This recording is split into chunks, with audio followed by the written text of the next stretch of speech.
ಮೊನ್ನೆ ದಿನ ಘಟನೆಯಲ್ಲಿ ರಾಜಶೇಖರ್ ಅವರು ನಿಧನ ಹೊಂದಿರೋದು ತಮಗೆಲ್ಲ ಗೊತ್ತಿರೋ ವಿಚಾರ. ನಮ್ಮ ಪಕ್ಷದ ಕಾರ್ಯಕರ್ತ ಆಗಿದ್ದವನು. ಪಾಪ ಅವ್ರ ಮನೆಗೆ ಬಂದು ನೋಡುವಾಗ ನಮಗೆ ತುಂಬ ಬೇಜಾರಾಯಿತು. ಅವ್ರಿಗೆ 4 ಮಕ್ಕಳು ಇದ್ದರು, 2 ಹೆಣ್ಮಕ್ಳು, ಒಬ್ಬ ಗಂಡು ಮಗ. ಇವನೇ ದೊಡ್ಡ ಮಗ ಇವನೇ ಪಾಪ ಸಂಪಾದನೆ ಮಾಡಿ ಮನೆ ನೋಡ್ತಾ ಇದ್ದಿದ್ದು ರಾಜಶೇಖರೇ ನೋಡ್ತಾ ಇದ್ದೆ ಅಂತ ಅವ್ರ ತಾಯಿಯವ್ರು ಹೇಳ್ತಾಯಿದ್ರು.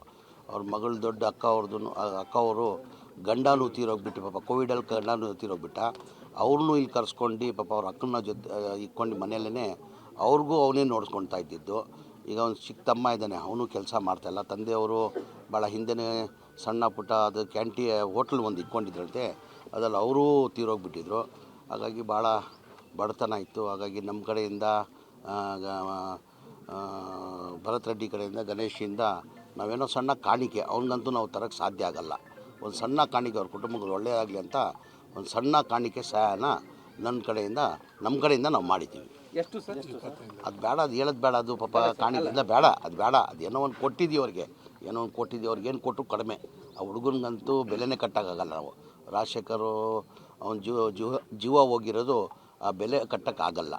ನಮ್ಮ ಕಡೆಯಿಂದ ಏನು ಸಹಾಯ ಮಾಡಬೇಕು ನಾವು ಒಂದು ಸಹಾಯವನ್ನು ಮಾಡಿದ್ದೀವಿ. ನಾವು ಪಾರ್ಟಿಯಿಂದನೂ ಮಾಡ್ತಾರೆ, ಪಾರ್ಟಿಯಿಂದನೂ ಅಧ್ಯಕ್ಷರು ಮಾತಾಡಿದ್ದಾರೆ. ಪಕ್ಷ ವತಿಯಿಂದ ಏನಕ್ಕಂದರೆ ನಮ್ಮ ಪಕ್ಷದ ಕಾರ್ಯಕರ್ತ, ನಿಷ್ಠಾವಂತ ಕಾರ್ಯಕರ್ತ, ಪಕ್ಷದ ಬಗ್ಗೆ ಭಾಳ ನಿಷ್ಠೆಯಿಂದ ಇದ್ದ. ಪಕ್ಷ ವತಿಯಿಂದನೂ ನಾವು ಏನೋ ಒಂದು ಮಾಡ್ತೀವಿ ಅಂತ ಅಧ್ಯಕ್ಷರು ಹೇಳಿದ್ದಾರೆ. ಸರ್, ಈಗ ಅವ್ರಿಗೆ ಒಂದು ಕೆಲಸ ಬೇಕು ಅಂತಂದು ಇಲ್ಲ, ಅವ್ರು ಕೇಳಿದ್ದಾರೆ. ಅವ್ರ ತಮ್ಮನಿಗೆ ಭರತ್ ರೆಡ್ಡಿ ಅವ್ರ ಜವಾಬ್ದಾರಿ ವಹಿಸ್ಕೊಂಡಿದ್ದಾರೆ.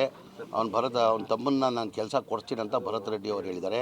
ಅವ್ರ ಅಕ್ಕ ಅವ್ರ ಪಾಪ ಗಂಡನೂ ತೀರೋಗ್ಬಿಟ್ಟಿದ್ದಾನೆ. ಅವರೆಲ್ಲ ಕಾರ್ಪೊರೇಷನಲ್ಲಿ ಕೆಲಸ ಕೊಡಿಸಿ ಅಂತ ಕೇಳ್ಕೊಂಡಿದ್ದಾರೆ. ಅವ್ರಿಗೂ ಎಲ್ಲನೂ ಒಂದು ಕೆಲಸದ ವ್ಯವಸ್ಥೆ ಮಾಡಿಕೊಡ್ತೀವಿ. ಅದರ ಜೊತೆಯಲ್ಲಿ ಒಂದು ಸ್ಲಮ್ ಬೋರ್ಡಲ್ಲಿ ಪಕ್ಕದಲ್ಲಿ ನಮ್ಮ ಜಾಗ ಇದೆ, ಸ್ಲಮ್ ಬೋರ್ಡಲ್ಲಿ ಮನೆ ಕೊಡಿ ಅಂತಲೂ ಕೇಳ್ಕೊಂಡಿದ್ದಾರೆ. ಅದು ನಾವು ಮಾತು ಕೊಡ್ತೀವಿ ಅನ್ನೋ ಮಾತನ್ನು ಕೊಟ್ಟಿದ್ದೀವಿ. ನಾವು 25 ಲಕ್ಷ ಏನೋ ಕಾಣಿಕೆ, ಅದೇ ಬೆಲೆ ಕಟ್ಟಂಗಿಲ್ಲ ವಾಸು, ಅದು ಬೆಲೆ ಕಟ್ಟಂಗಿಲ್ಲ. ಆ ಜೀವ ತರೋಕ್ಕಾಗ್ತದಾ? 25 ಕೋಟಿ 50 ಕೋಟಿ ಕೊಟ್ಟರೆ ಜೀವ ತರೋಕ್ಕೆ ಸಾಧ್ಯನಾ? ಸಾಧ್ಯ ಆಗಲ್ಲ. ನಮ್ಮ ಕೈಯಿಂದ ಒಂದು ಸಣ್ಣ ಕಾಣಿಕೆನ ಕೊಟ್ಟಿದ್ದೀವಿ ಅವರಿಗೆ. ಯಾವುದು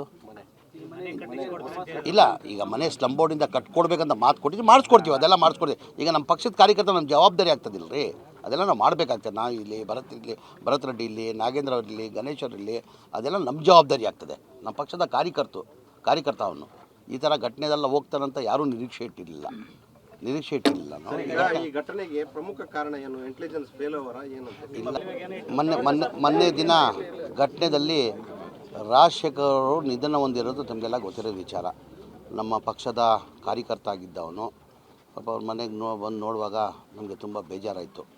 ಅವ್ರಿಗೆ 4 ಮಕ್ಕಳು ಇದ್ದರು, 2 ಹೆಣ್ಮಕ್ಳು, ಒಬ್ಬ ಗಂಡು ಮಗ.